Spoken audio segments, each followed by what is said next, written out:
Something Was Wrong is intended for mature audiences and discusses upsetting topics.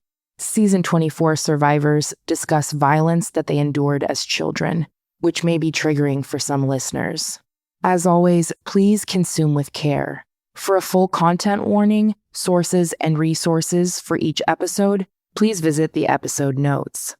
Opinions shared by the guests of the show are their own and do not necessarily represent the views of Broken Cycle Media. All persons are considered innocent until proven guilty in a court of law.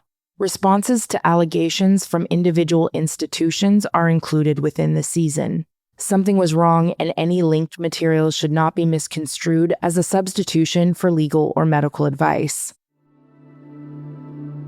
In our final 2 episodes this season, survivor Max and their dad join us to share their experiences navigating institutions in the so-called troubled teen industry. Max was transported to the wilderness therapy program Sage Walk Wilderness School in 2007 at the age of 14.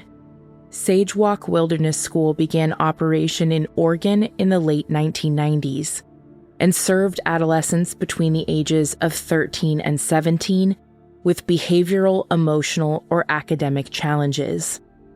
In December 2005, it was acquired by Aspen Education Group, a large provider of programs. While SageWalk allegedly promoted a model that combined wilderness challenge, therapy, and skills development, the program came under great scrutiny. In August 2009, a 16-year-old student died of heat stroke after being required to carry an 80-pound backpack during a hike in high-temperature conditions. After the child's death, SageWalk faced heightened scrutiny, investigations, and a wrongful death lawsuit. Additional allegations surfaced over the years describing neglectful supervision and pressure placed on students to comply under physically and emotionally taxing circumstances. Although not all allegations resulted in formal findings, they contributed to the program's loss of credibility, declining enrollments, and its eventual closure in 2011. After spending nearly 2 months in the wilderness, Max was then sent to Mount Bachelor Academy, a private therapeutic boarding school for adolescents located in Prineville, Oregon. Mount Bachelor, as it's often called, operated from 1987 until its closure in 2009. Originally founded by College Health Enterprises and later also owned by Aspen Education Group, the program served teens typically ages 14 to 18 with behavioral, emotional, academic, or substance use issues. However, during its years of operation, it also faced serious allegations of abusive practices. In 1998, for example, former employees and parents accused MBA of depriving students of sleep, subjecting them to screaming tirades, cold weather punishment, and other harmful treatment. In 2009, the Oregon Department of Human Services concluded a 7-month investigation, finding multiple instances of abuse and neglect, including sexualized role-playing, forced isolation, punitive labor, and other degrading acts. As a result, MBA's license was suspended and the school announced its closure in November 2009. In subsequent lawsuits after its closure, former students alleged physical, emotional, and sexual abuse while residing at the school. One complaint said, quote, "This case involves institutionalized physical and psychological child abuse. Students were subjected to sleep deprivation, denial of restroom use, and rotted food." At one Life Steps session, a female student was forced to spread her legs in front of each of the 15 male participants and their adult male counselor, end quote. In a 2010 settlement, MBA acknowledged that DHS had a reasonable basis to investigate the allegations, and the school remained closed. I'm Tiffany Reese, and this is Something Was Wrong.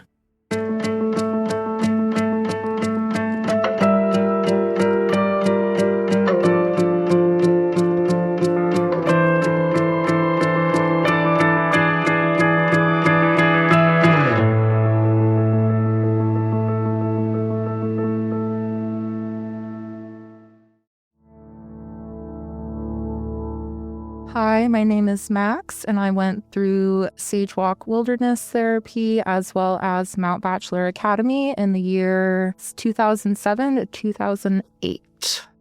You grew up in Davis, which is not far from where I grew up, which is awesome. And we're recording together in person. How would you describe Davis growing up there? At the time in Davis, everything was so cookie cutter. There was a really big agriculture component that interacted with the university. So essentially you end up having working class families, students, and then children. If you're a little outside the norm, a lot of people take notice. It's very, very suburban and very high achieving. Around elementary age, my mom was running a daycare out of our house, and my dad worked for PG&E. One of my first memories is me waking up and hearing them arguing and yelling at them to stop fighting. They were unaware of how it impacted us. I have two older brothers who are 8 and 10 years older. They would kind of take over the role of parenting in a lot of cases. And I have a younger sister. She and I would basically run around with my brothers. Not a lot of supervision, generally. I think that was very common around that time, so very much felt like latchkey kids. Between the ages of 8 and 10 was when my parents divorced from each other and then remarried each other. I remember going to their wedding. It was at the local Catholic parish. It was a big ordeal. I'm sure there's pictures floating around somewhere of me and my sister being like the flower girls. They would have pretty explosive back and forth arguments. One week, my dad would be living in the house, and then the next month he would be out and he'd be gone for 2 months as a result of the conflict in the house, not feeling like there was enough parental supervision. Even though my brothers were very good about taking care of us, they were 17-year-old boys living in the late 1990s. So they had a lot of really problematic traits that kind of got passed down to my sister and I in some ways. That's when the behavioral problems started up, was probably around 10 years old. When I say I was having behavioral problems, it was if I was told no at a store, I would have a 3-hour meltdown. I think a lot of where that stemmed from was my parents not knowing that I'm very likely neurodivergent. It would sometimes be if a sensory experience was too overwhelming. That was also interacting with having to go to a private school and wear uniforms, and the kids there were particularly mean compared to the ones in the public school system. So I was just very unhappy there. And as a result, was in a lot of therapy. I saw a psychiatrist. I was medicated on 3 different meds by the time I was 10. Unfortunately, it made me have larger outbursts, made me a lot angrier. They also were my child has problems, let me just try to fix it. That's what you're supposed to do as a parent, but it's a little misguided because if you look at the environment at the time, it would make a lot of sense why I was having behavioral outbursts. Here's Max's dad. I was a child of a functional alcoholic, but definitely not emotionally functional. My father, he went to work every day and he tried, but he just didn't have the capacity sometimes to be a loving father. When I grew up, I said I will never be like that. I got sober when I was 27. I met Max's mom when I was 30. We got married after about dating a year. I thought I was really all together with my sobriety. I had no capacity to express myself. I couldn't be okay in my own shoes.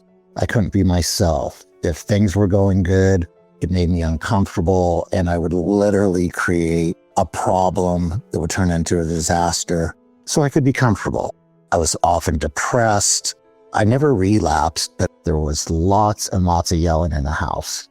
Max saw a lot of angry parents, a lot of slamming of doors, people stomping out, people leaving, people saying, I'm not coming back. It was super, super chaotic, especially for somebody that young. I know it was really hard for her. I just did not have the capacity to do anything differently. I did best when I was at work, but my job was really stressful too. I worked in the gas department. You work with a commodity that's inherently dangerous. And you get used to it and you make jokes about it just because it is scary. As a construction worker, you're not supposed to be scared. So I developed a whole different persona. I decided, well, I'm just going to work super hard and I'll provide for my family and I'll be 1950s working dad. I'm going to come home, play with my kids. When she was a toddler, she would vary between being upset and very happy. And a lot of times she seemed like she was uncomfortable in her own skin, but she was really fun. She liked to explore. She was very much into nature and bugs and animals and very compassionate. I'm the type of person that I'll go all through the house chasing a spider so I can put it outside. And she was the same way. She liked to play. Her big brothers would roughhouse with her. Ages 3, 4, 5, 6, she was kind of like a daddy's girl. And it was just really nice. And then as she got older, there was just so many things going on in her house. She, like myself, sort of became the disruptor. Instead of saying, I don't think things are going well and I'd like to discuss them. As a child, you do other things. You act different ways to say, I need some help. But unfortunately, I wasn't in a place to really offer the kind of help or pay attention to her. And so when she got older, it got a little more strained and a little harder. Here's Max. They started the process of divorcing for the second time when I was 13, and I don't think it ended until I was 15 or 16. It was a really tumultuous custody battle. That definitely bled over into our day-to-day life. My mom pitted us against my dad and vice versa. My mom would tell us really nasty things about him trying to turn us. And then my dad did the same thing with my mom. So we were squarely in the middle of that divorce. I was actually really close to my dad up until that time. That time period also was right around the time where my mom decided that since my two brothers were out of the house, she was going to take my sister and I and move up to the Tahoe area. We were extremely fortunate to be living out there as kids. Unfortunately, there was a lot of stuff, I think, working in the background that my sister and I weren't seeing at the time. My mom was working graveyard shifts in Truckee, so she was having to do that and then come home and try to be a parent, while my dad was working full-time staying in Davis, and we would drive the 2.5 hours every other weekend to spend a weekend with my dad because that was part of the custody agreement that they had reached. So a lot of split holidays, a lot of split summertime. And at that time, I had come off of the medication that I had been prescribed. That's around the time that my mom started relapsing. She struggled with substance abuse her whole life. She's been sober for a long time now. As much as her stuff impacted me, I also just want to acknowledge her experience and where she's coming from. We then moved from Tahoe to an even smaller town that had 250 people in it. The only things that were there were a post office, a park, and a bar. I've now been moved twice within 2 or 3 years, responding to an environment that is not at all responding to me. These behaviors are being modeled for me also, where I'm okay, well, I guess that drinking is a reasonable coping skill. The behavioral problems were increasing. I would steal alcohol from a nearby liquor store, steal her cigarettes, convince people who were older than me to get these things for me because I knew that that was something that I could do. I had started cutting at that time. I was bulimic. So it was all ramping up really intensely. My dad was watching this happen from the background and being this is getting really bad. What ended up happening was that the judge ruled that my dad would get full custody. I don't know how soon after that ruling was made. He literally drove the 2.5 hours up, came to the door and was get your things, we're leaving now, and took us that day. I was homeschooled for maybe half of the year when I was living in the mountains. And that was also something that my dad really didn't like because he was if you are already naturally socially isolating, you need to be in school so that you can be around other people. He enrolled me in Holmes Junior High. What's funny is that the school counselor there paired me up with the other alternative kid. She thought she was doing me a favor. She was oh, you two are kind of weirdos. You guys will be perfect for each other. That was probably one of the worst decisions they ever could have made because we were both very rebellious and very strong-willed individuals. And what's funny is that this person's dad also happened to be one of my dad's very close friends. We were quite a pair. She ended up introducing me to my friend group. I had the innate understanding that I could essentially extract what I wanted from older men by being nice to them. So it was very easy for me to get things and then bring them to my friends. Eventually, I started skipping school. My dad would travel for work, so he'd be gone 5 days out of the week sometimes. So there's nobody to tell you what to do or to watch out for you. So of course, I'm going to go run off and do whatever I want. My sister had someone who would take her to all of her appointments. So we had a quasi babysitter who would come check on us. And then my dad's best friend lived down the street and he would sometimes come and check on us. We had free reign a lot of the time. And even when my dad was there, he and I would get in so many arguments that I almost don't even remember him being there. In my mind, it was he either wasn't there or we were fighting. What would you fight about? Anything, but especially my appearance and my behavior.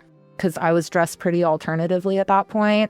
I'm a barely 14-year-old running around in a schoolgirl miniskirt, combat boots, a teeny tiny little tight shirt, and cat ears. The makeup was a really big thing. The hair, for some reason, he just really harped on that. It was hard for me to take him seriously because he had told me so many stories about what he had done in his youth. At that point was when I started running away also, spend time out of the home for multiple days at a time. There were a few times where my dad had to call the police to get me home because he didn't know where I was and I wouldn't respond to him. He was able to find me pretty quickly the couple times I had run away, but he also knows that you learn from your mistakes, quote unquote. He's seeing all of this happening and assuming that the absolute worst outcome is going to come for me because he saw what it did to his life. And he's also watching what's happening to my mom's life. He's looking at a kid who is struggling and he didn't even know how to get himself help. How in the world is he supposed to help me in that situation?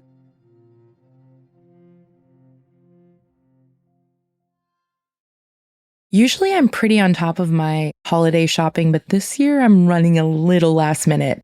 If you know the feeling, Aura Frames is a great solution for a gift that feels personal. It's super simple to use. Just download the Aura app and connect to Wi-Fi. You can keep adding preloaded photos from anywhere, anytime.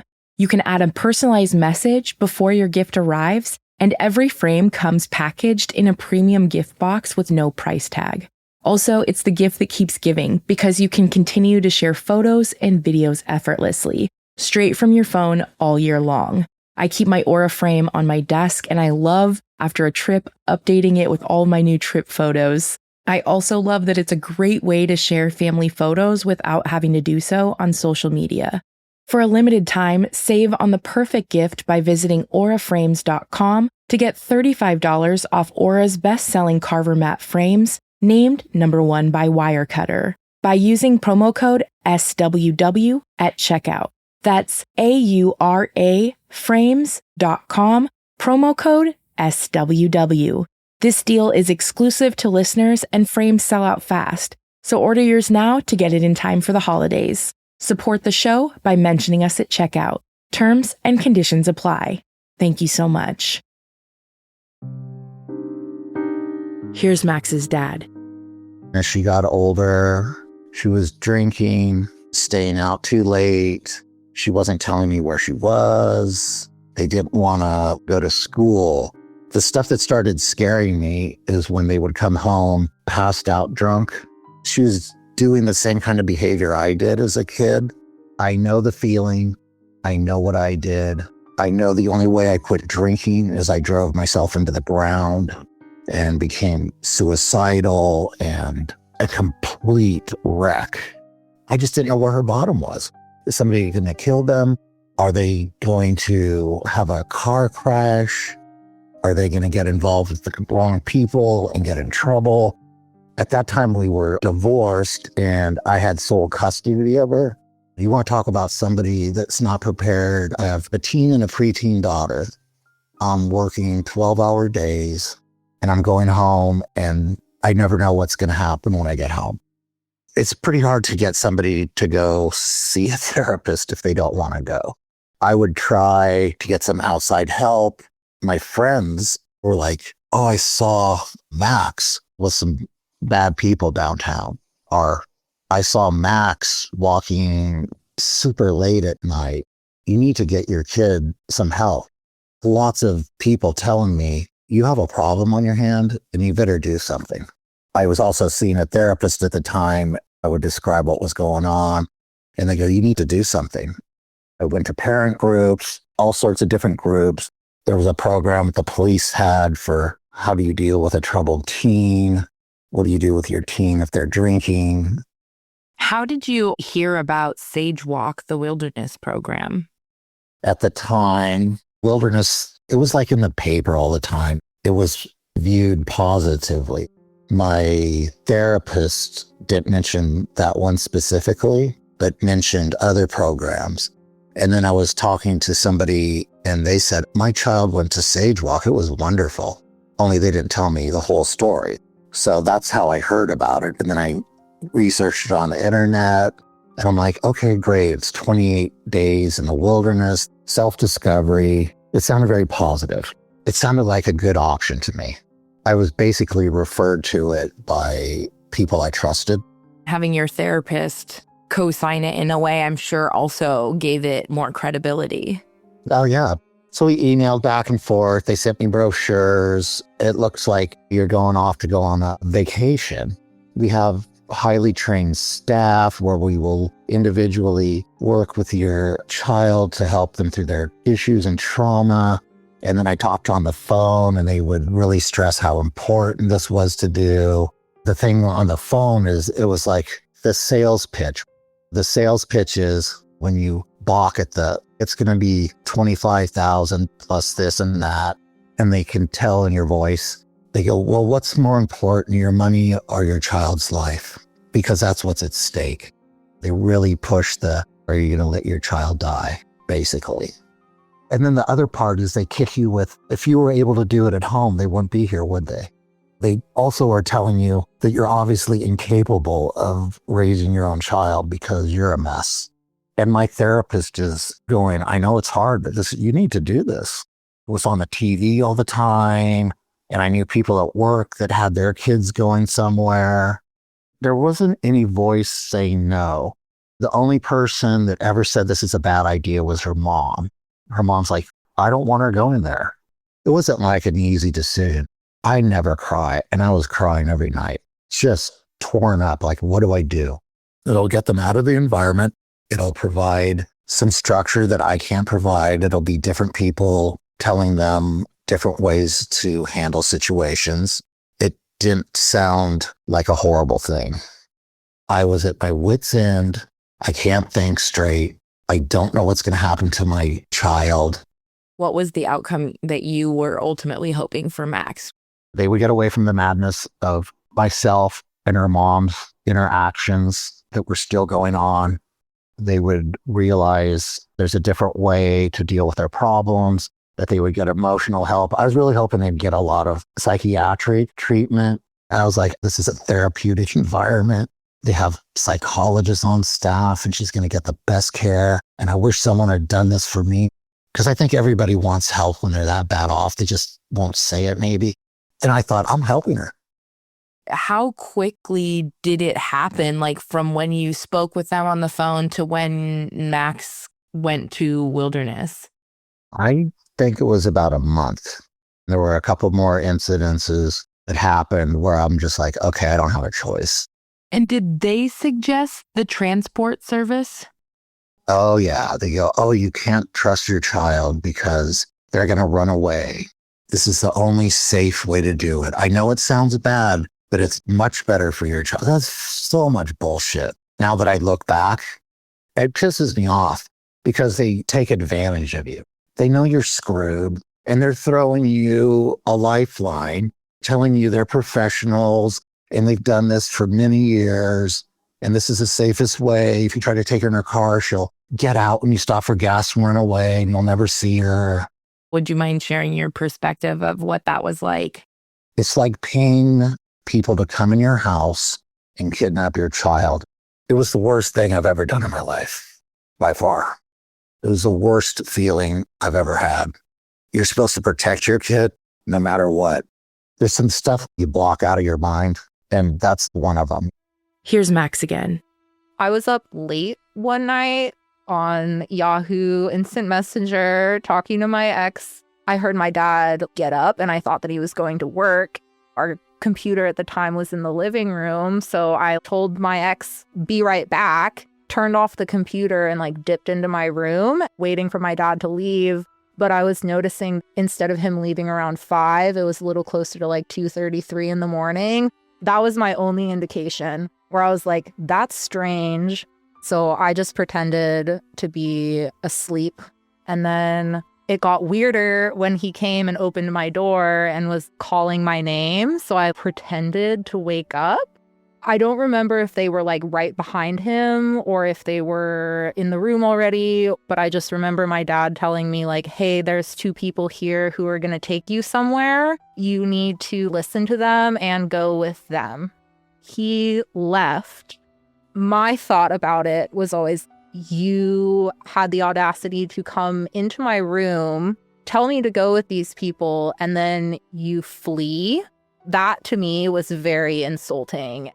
So now knowing that he wasn't even supposed to say that really changes how I view that entire situation. The people who transported me was 1 man, 1 woman. I don't remember really anything about them at all other than that there was some significant height difference between the 2 of them.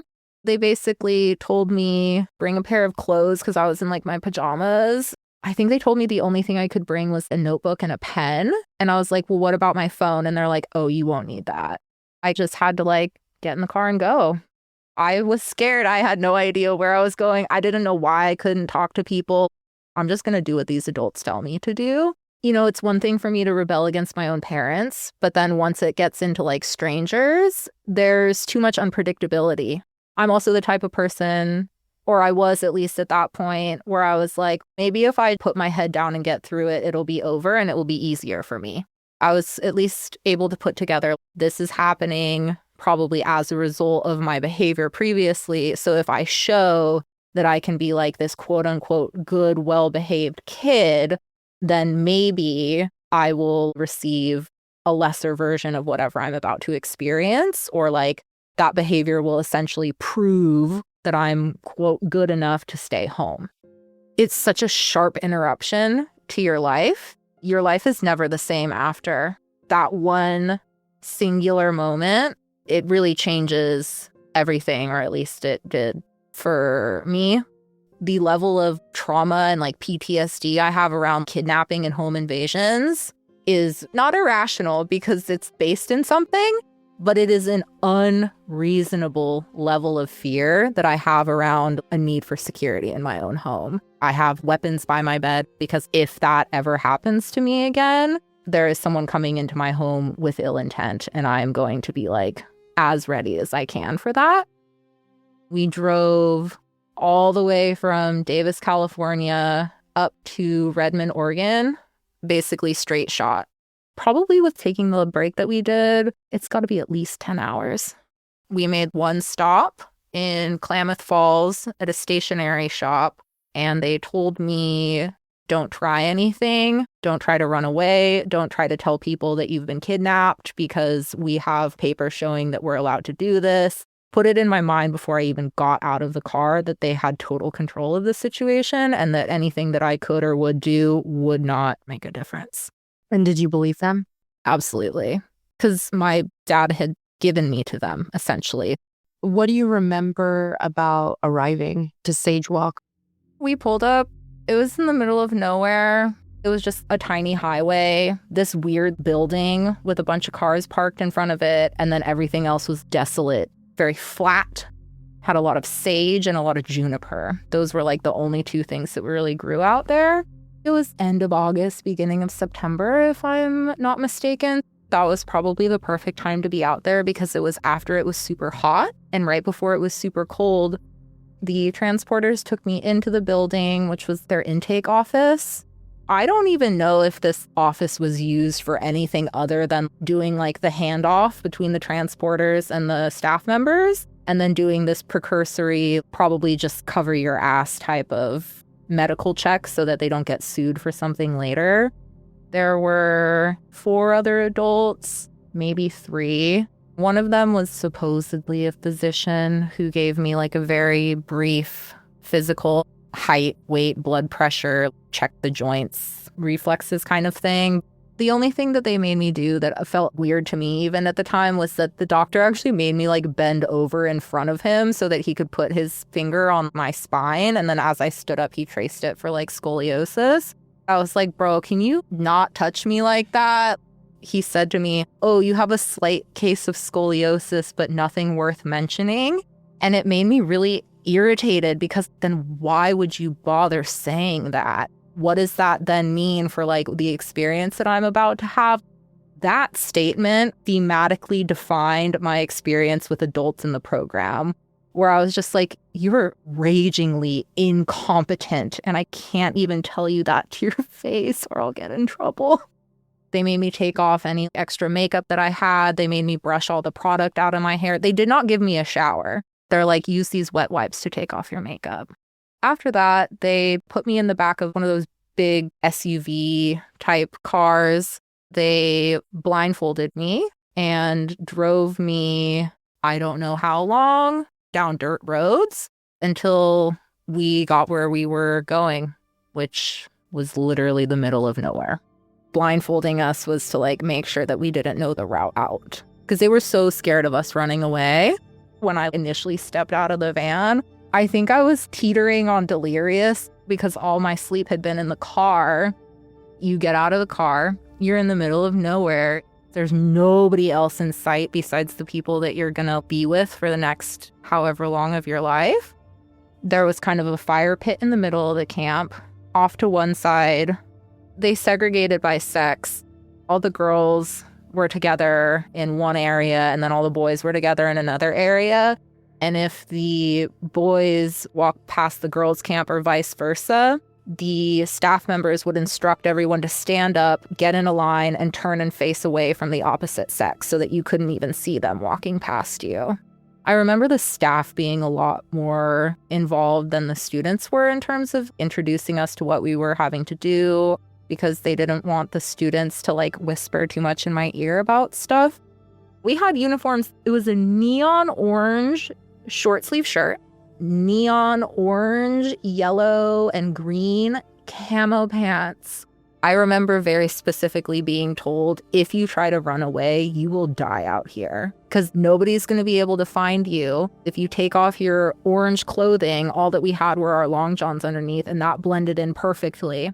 I keep thinking of this teenage girl. I remember seeing her on Runaway Watch and being like, I definitely don't want to do that, because they had taken a lot of her clothes and they took her shoes and she was only allowed to sit in her sleeping bag. That was all she was allowed to do, and like use the restroom.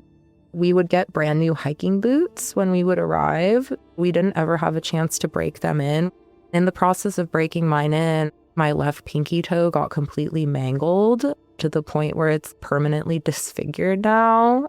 And they were telling me like, oh, it's just a blister. Don't worry about it. We'll like wrap it up. And then they wrapped it up. It didn't do anything. It kept popping, reblistering. And there was no medical care at all. Every time I look at my feet, I'm like, there's the wilderness. Everything that you needed, you would carry with you. So you carried all of your water, all of your food. You carried all of the group supplies. By the time you loaded your pack up, you're looking at between like 60 and 80 pounds.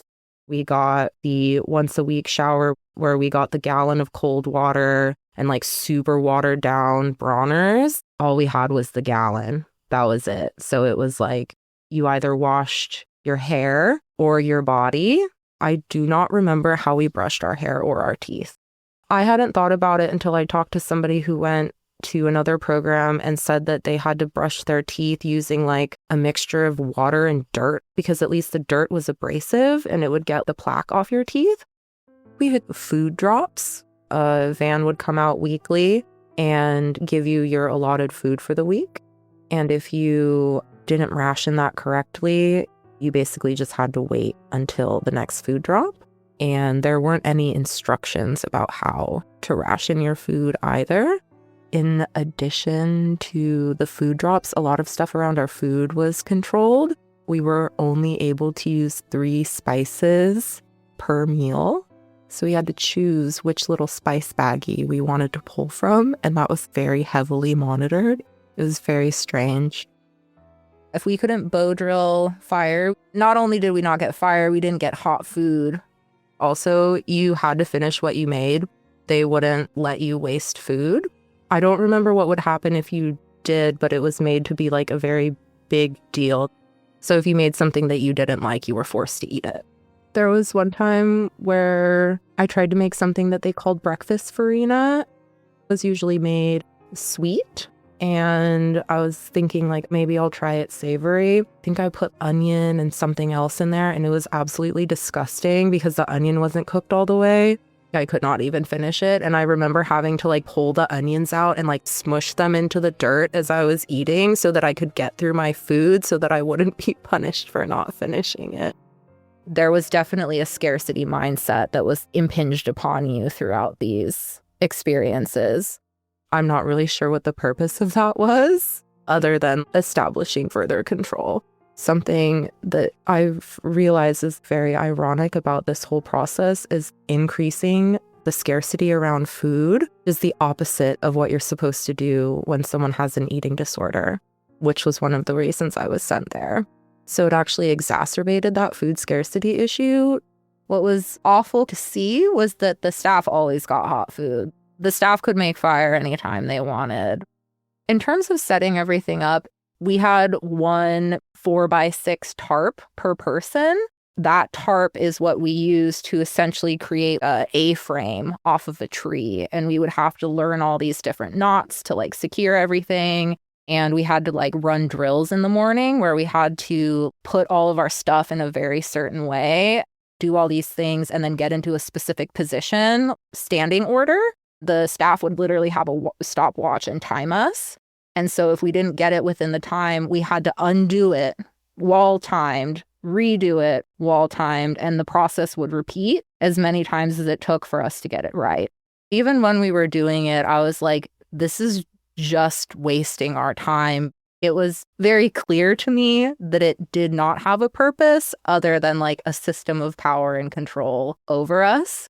It was definitely based off of a military drill of some sort. We would leave right after sunup for our big long hikes, no less than 10 miles a day. I think we netted about 30 to 35 miles in a weekend. Some of the things we ended up doing the most of was we had some workbooks we would work out of. We were only allowed to work up to a certain point in the workbook. We weren't allowed to have more advanced skills. Building a sundial or like learning how to tell direction from shadows. I was like, why can't we learn this? And he was like, well, we don't want you to use that to run away.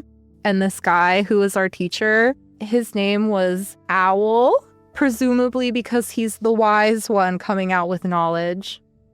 There were a lot of little infractions that we could get in trouble for, and the consequences ended up eating up a lot of time. So I think that they were looking for things that we would do wrong. One of their big things was water is life. We can't waste water, which I absolutely agree with that sentiment. But what it would end up presenting as was if you so much as like spilled a little bit of water, you had to come up with a song and interpretive dance that was apologizing to the water for wasting it. There was one girl, I don't remember what she and I did, but we got in a lot of trouble one time. The staff got really upset with us. And they were like, you guys need to perform an entire song. So like whatever song you happen to know, you have to go from beginning to end with interpretive dance. We ended up doing a Taking Back Sunday song. There was that line about gun to my head. They were like, well, that's awfully violent. The perception was that I'm depressed because I'm listening to this music. And because I'm listening to this music, then I'm going to go ahead and kill myself. I cannot even tell you how many different iterations of that I was told throughout the programs. The music was blamed for my problems.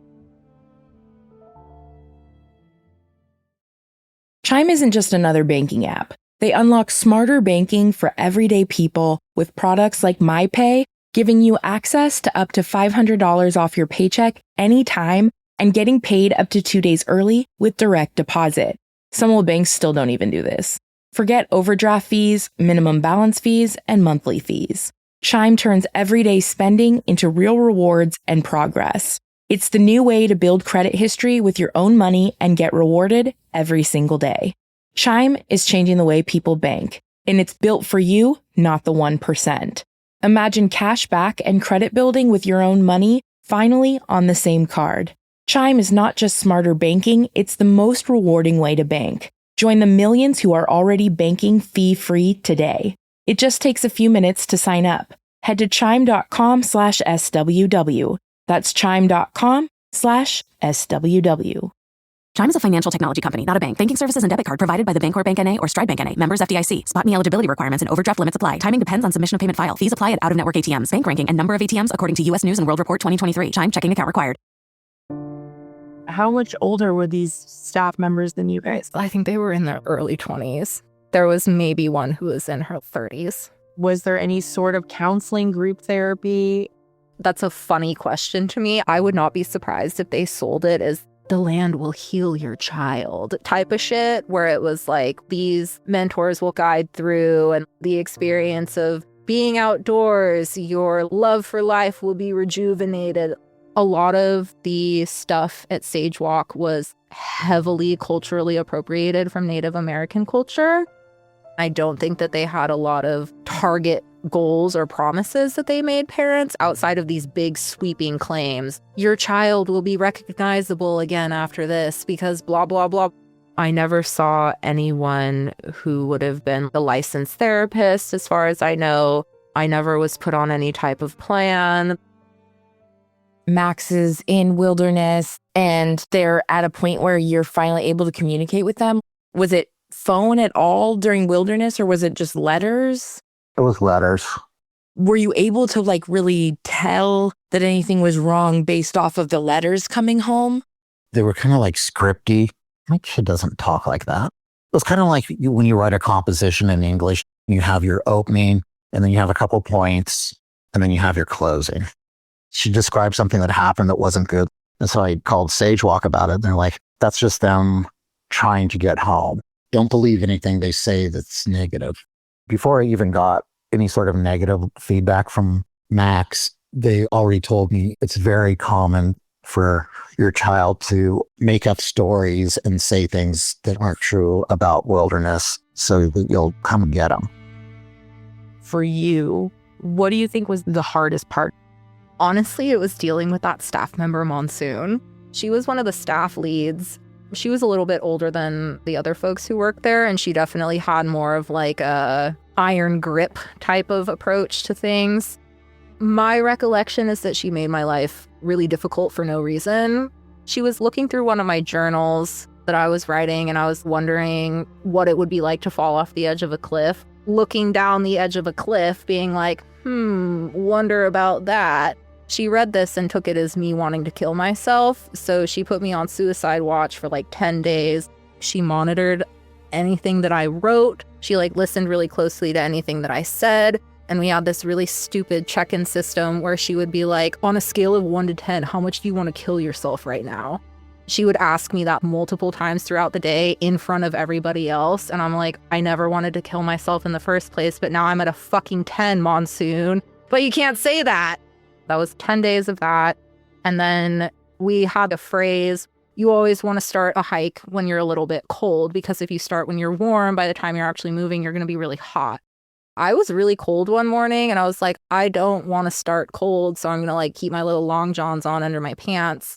I started getting really, really hot where I knew for me that it was not safe. I've always overheated. I get heat stroke really easily. We're halfway through our hike in the middle of nowhere. There's literally no roads around us, not even dirt roads. We're on hiking trails. I was like, I need to stop and take these off. And she told me, we're not stopping. And we're actively walking as we're having this argument. She said, you should have started cold like I told you. And I was like, nope. And then I literally just stopped. I went wandering out into the woods because the other 2 staff members were male staff members. I didn't want to take my clothes off in front of them. I think she gave up on that one. Thankfully, they didn't restrain me or anything like that. Later on, each person would go on what they called a solo, where you were separated from the camp. I think I was on mine for 7 days. It was always towards the end of when you were staying. So I think at that point, they knew that through this whole process, you were like worn down enough to not want to run away. You were told go far enough away from the camp so that you guys can't see each other. But if you needed help, you could access it. You could go a long, long way off and still be able to see people.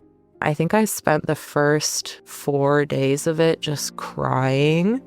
And when I came back, everybody noted how loudly I was wailing while I was gone. But nobody comes out to like check on you. They just let you experience that because they think that it's your processing whatever and you need to be on your own while you're dealing with that, which is a really wonderful way to like destroy someone's attachment style or ability to like trust that adults will take care of you emotionally in any way. So you're starting to develop this pattern of chronic emotional abuse and neglect that then is persistent, at least for me, throughout the next like 13 to 15 months when I'm in the rest of the programs. That's pushing close to 1.5 years of this chronic issue, in addition to everything that had happened in the past before that. So if there was any chance of rectifying the problems that had started to occur in childhood through early adolescence, that ability was essentially destroyed. They did like a modified traditional ceremony of some sort when you came back from your solo, because you were supposed to transform in that time period. You'd make this massive bonfire and there'd be like smoke signals. There was all this chanting that people would do, and you were like presented with your new name. And your new name was based out of a typical Native naming process. I don't remember what mine was. The staff would assign it to you. You didn't get to pick. But that was also how you knew who had been in the program for a certain amount of time. If they weren't going by their legal name, you knew that they had been through their solo. And then it was like you also were a little bit closer to like staff in that way. You didn't know staff's names because they had these weird monikers, and then you also had those weird monikers. So it also kind of served to like separate you from the rest of the group in preparation for you then leaving the program, because very shortly after you would do your solo, you would usually leave. Which was how many weeks did you end up? I lived in the fucking middle of the woods for 58 days of my life. I remember getting a letter from my dad telling me that I was going to another program. And that was very upsetting for me because I thought I was going home. There was a rumor amongst the kids that if you stayed past a certain time period, you were usually going to be going home. The maximum amount of time you usually spent there was 60 days unless something strange happened. I was getting very close to hitting 60 days. I just assumed that I was going to get to go home. What I learned later is that 45 days would be like a check-in with the parents.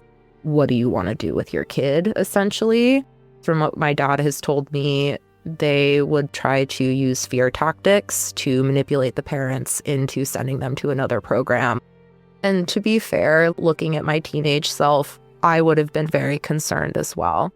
He didn't have the knowledge and he didn't have the social support to be able to deal with everything that was going on in like his life, my sister's life at the time. You had mentioned initially they had sold it to you as like 28 days. And I believe Max ultimately ended up staying around 58. Can you explain to the listeners how they were able to essentially manipulate you into paying for more days? Oh, because she's not ready. That's what they would say. Your daughter's, if she's not quite there, we really highly recommend she stay longer, because we don't want to call it a waste of money, but she's not going to get the full benefit. And you don't want your daughter back unless she's ready to come back and functioning, right? If they do come home, all the hard work that they've done is essentially wasted. You're going to be in the same spot you were a month ago. They've made tremendous strides, but there's so much more to be done. It's the worst kind of scam because they use people that are desperate for a solution and they know you're desperate. They're fucking smart. They got it down. Absolutely. How did they convince you to transfer Max to Mount Bachelor? Sagewalk told me they did wonderful. They grew so much, but they're still not ready to go home. There's an excellent program called Mount Bachelor. They basically funneled them to that program and told me that this is what I needed to do if I really wanted to help my child. It was the same stuff like money isn't an issue when it's your child's life. We have people that have second mortgaged their homes. How can you even say that this is going to be too expensive? They know exactly what works. They're like con artists, except for they're using your children, which is so scummy. I didn't know that Sagewalk was connected to, in the corporation scheme of things, to Mount Bachelor. I dug into it like a year ago on my own, and the amounts of different corporations, name changes, board member, they're so confusing. What was it like for Max's siblings to be dealing with this on their end? Not good. Her older brothers, it didn't affect them the same way because they were like, yeah, she needs to get some help. And they weren't in the house. But her younger sister was, I had just gotten custody of maybe 6 months earlier. So she was still reeling from not seeing her mom or having to move from where she was, having to leave all her friends behind and start over. That was already upsetting. And then her sister disappears. The way her little sister dealt with it is she just kind of threw herself into school and she became like a learning machine. Luckily, she wanted to go to therapy and she had an excellent therapist. If it wasn't for the therapist, I think it would have been a lot worse. It sounds like an extremely hard time for your whole family. Yeah, very dark. You find out that you're going to Mount Bachelor via letter. How long after that do you think it is before they actually took you, and who took you? I think it was a couple days. I remember being very distraught, but for a short period of time, they did not let me shower. I must have been so filthy when my dad picked me up. My dad actually took me from the Sagewalk office and drove me from Redmond to Prineville, probably about an hour and a half or so. They encourage you to take them the same day because if you stop at a hotel, the kid might run away. He brought my younger sister with him, who would have been 12, maybe 13 at the time. I do remember the drive pretty well. I'm sure I was mad at my dad. I was also happy to see them though, because I was separated from them for a long time. We stopped at a grocery store, and I remember there was always a huge conversation before someone leaves Wilderness of like, since you've been out here so long and you haven't had XYZ, make sure that you eat in a very specific way so that you're not getting sick after. I remember picking everything at the grocery store like super carefully. That was really exciting for me. I think at that time I was trying to formulate how I was going to convince my dad not to keep me in the program and bring me home. I was on my best behavior, telling him all of the things that I learned like through this process. If he sees that I'm good enough now, maybe I can go home. Then he pulled into the program, into the driveway. There was this little like intake office on the lower part of campus, and I just refused to get out of the car. He went and got the staff from the intake office. They came out and told me that I needed to get out of the car, and they were very nice and very convincing because there were two authority figures who were strangers to me. It's when the strangers in authority come in where I get really like compliant. And so I got out of the car. And I remember my sister was sitting in the back seat behind me the whole time. So she like witnessed this entire exchange. And then the staff took me into the intake office. When I got there, it was fully daytime. And by the time the staff had assigned me to two students to show me around campus and take me to like the dorm that I was staying in, it was dinner time. Next time on the season finale of Something Was Wrong. as you're moving through these life steps, you also move from one phase to a next. Number 4 was called Venture. Venture had these archetypes that they would use. I was Cinderella because I was always cleaning up everybody's messes. So obviously I'm dirty. My task as Cinderella was to find an outfit with all white clothing, and I had to run around the campus and make myself as filthy as possible. Mud on my clothes, face, in my hair, my skin caked in mud. Then you would go back up to the life step room and you would be in that role for the rest of the life step. I had to clean up everything in the life step room. I was not allowed to sit in the circle. I had to have a broom in hand at all times and I could not speak. Something Was Wrong is a Broken Cycle Media production. Created and produced by executive producer Tiffany Reese, associate producers Amy B. Chesler and Lily Rowe, with audio editing and music design by Becca High. Thank you to our extended team, Lauren Barkman, our social media marketing manager, Sarah Stewart, our graphic artist, and Marissa and Travis from WME. Thank you endlessly to every survivor who has ever trusted us with their stories. And thank you, each and every listener, for making our show possible with your support and listenership. In the episode notes, you'll always find episode-specific content warnings, sources, and resources. Thank you so much for your support. Until next time, stay safe, friends.